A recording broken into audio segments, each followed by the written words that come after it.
But what I'm going to do is I'm going to just talk briefly about the recruiting process. So players, what I told your parents is I want you guys to understand one thing, and this is very important.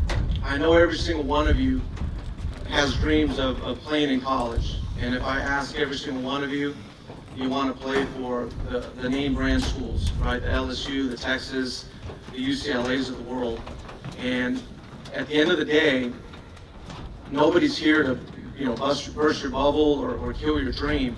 But at some point, the game itself is going to tell you, you don't have quite the skill set athletically, or you don't have the grades academically to play at those places.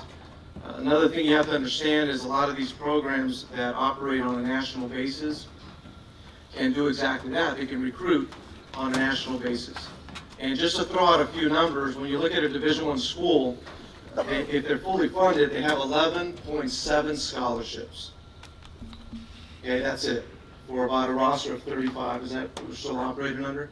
35 players on the team, and only 11.7 scholarships. And out of those 35, you can only have a maximum of 27 on scholarship. Okay, so when you hear people say, oh, I got a full ride to so-and-so school, it doesn't make sense. Let me just give you a real simple example. Okay, if you order, and sounds funny, but it's going to paint the picture.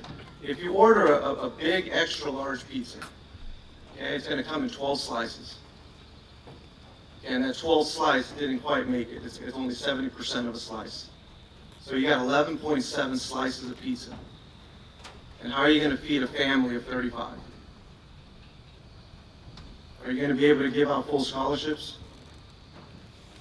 Doesn't make sense, does it? If you give one full slice to one player, now you're down to 10.7, and you still have 34 players, and 26 can be on scholarship. So that's why you hear players receiving 25%, which, by the way, that's the minimum scholarship that you can give out at Division I, is 25%. So you hear players get 25%, somebody gets 40%, somebody gets 50%. Frontline pitching, Friday, Saturday night pitching usually gets 60% and higher, and things of that nature. And then you have players that have to pay their way. Okay, so you're taking up a roster spot, let's say positions or roster spots 28 to 35, those guys are not on scholarship. Okay, and that's okay, right? Because scholarships are renewable every single year. Don't think that because you get a scholarship coming out of high school, it's good for 4 years. It's good for that year. And if you perform as a freshman or a junior college transfer, whatever you are, your scholarship can stay the same. It can increase, it can decrease, or guess what? It can be taken away. And it can be taken away for many different reasons. Coaches won't necessarily tell you this, but you may not have performed the way they expected you to perform. And so they're going to use those dollars for somebody else that did perform on the team, or somebody else that's coming in, or you didn't perform academically, and therefore you're not deserving of that scholarship. Sometimes when a player gets hurt, if a player gets hurt during the year, the scholarship can't be taken away. It's good for that year. But by the end of the year, let's say in June, when scholarships are renewed, that scholarship can come and go. Okay, so there's very limited resources for colleges to work with. As far as Division I, it's 11.7. Division II schools can be around, do we have any Division II schools around 9? Yeah, 9. So now you're down to 9 scholarships. Division III schools, raise your hand close to Division III. You guys can't give out athletic scholarships, right? Okay, but Division III schools are academic, they're more academically inclined than Division I, Division II. I think Ralph, is it Randolph Macon here, Division III? So Division III schools typically are tremendous education. Not that the other schools are not, but that's what they emphasize more. A little pricier, let's say about $40,000 and above. Is that true? About $40,000 and above. But if you're a good student athlete, you can get some pretty good money academically. And then you have NAIA. Do you have an NAIA schools here? Okay. What do you guys roughly have scholarship-wise? 12 to 14. Okay, so they have a little more. 12,000, right? Yeah, 12 to 14,000. And then you have junior college. which depending where you're at in the country, it's not always a bad situation to start off at JC. In fact, the numbers just across the board, I'm not saying this particular group, but most players have to start off at junior college. They're either lacking baseball skills at that time, they're not a qualifier NCAA-wise, mom and dad can't afford to send you off to college quite yet, or they just don't want to take out, huge loans. Mentally, you're not there yet. Emotionally, you're not mature. Mom and dad don't want you to leave yet. There's all kinds of situations that you have to start off at junior college, and it's not a bad deal. Regardless, there's many different levels: Division I, II, III, NAIA, and junior college. So as I told your parents, from the day you were born, they had plans of sending you to college.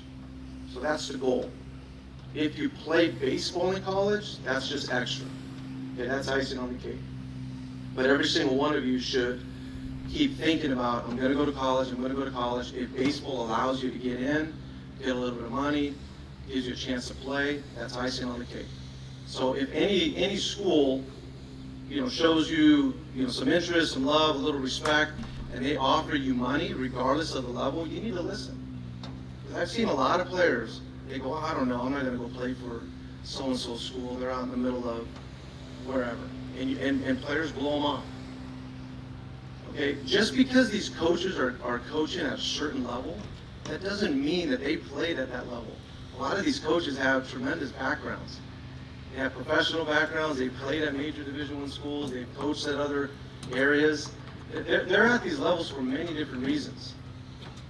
Okay, it doesn't, and I bring that up because the player always, for some reason, looks at a certain level and go, well, that must not be very good baseball. It is. Every single level is very good baseball. But they bring different set of criteria to that particular level. So don't blow anybody off, especially when they have money in their hand, because you guys don't worry about that. You don't worry about the money part. Your parents do. But if some Division III school is ready to give you $30,000 out of the $40,000, parents, does that sound like a good deal? Okay, guess what, players? You guys are going to play there. You're going to play there. Because I told your parents this, the game has a beautiful way of checking every single person involved in this game, from umpires to coaches to players to every single person. It has a beautiful way of checking everybody at the right level. I told your parents, you can't take a high school umpire and put him on a major league field tonight and have him umpire at that level. The game's too fast. They don't have that type of experience. Same thing with coaches. Same thing with players. So it's okay.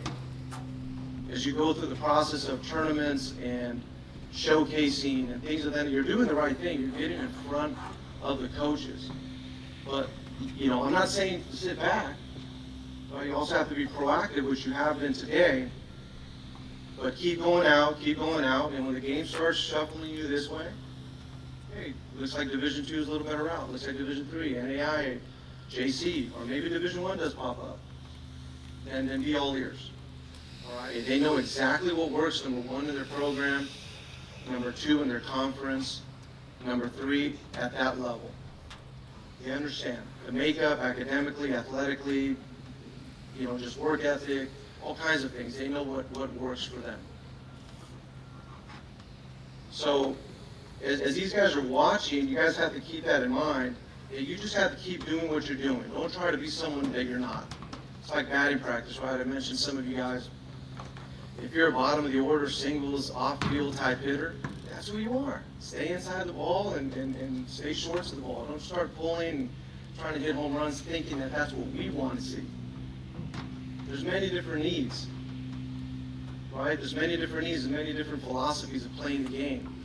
Some programs are more pitching and defense oriented. Some programs are more, it's all about offense. Some more, it's about team offense, team at bats. Whatever you put on the internet stays on the internet. The delete button doesn't work. Okay, everything that goes on there stays on there. So clean up your social media sites. If you think us as coaches that have grinded it out for years and put in the time and put in the effort and all those things, been in the trenches, and this is what we do for a living. If you think we're gonna, when we start hearing a little rumor, if you don't think we're not gonna exhaust that and pursue, okay, where there's smoke, there's fire. Let's see if this is true. I've had players that I've liked, had a little clue, go on their Facebook, go on this and that, you know, see pictures of a bong. I'm being real right now. A bong because you guys think it's funny, this and that. I'm like, I don't want that guy in my program. Are you kidding me? Why do I want that? We're not stupid. We know that happens. But can you at least be a little smarter about it?